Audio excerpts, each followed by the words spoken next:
Good morning. Nandito ako papunta sa Quiapo. Nandito na sila Coco Martin. May shooting daw dito sa harap ng Quiapo. Kaya titingnan natin, pupuntahan natin total. Undawi naman tayo. Pupunta tayo doon. Maki-chismis tayo doon. Makikumusta tayo kay Coco Martin.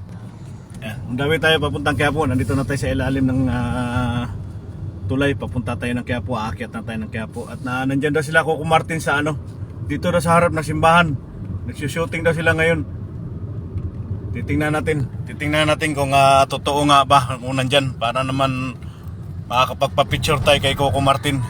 Ayan, malapit na tayo, wala naman siyang traffic kaya mabilis ang akyat natin dito sa tulay. Ayan yan, malapit na tayo. Titingnan natin kung talaga nandyan siya.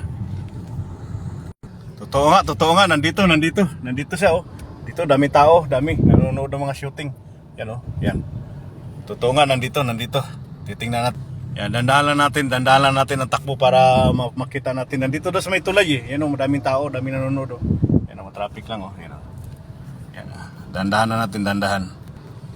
Yan, confirm nga, nandito siya sa may tulay. Daming tao nanonood nakikita nyo ba yan Nandiyan sa tulay yan si Coco Martin Ayan yan sa tulay ayan nakita nyo ba yan? Ayan daming tao nanonood Ayan, nandiyan si Coco Martin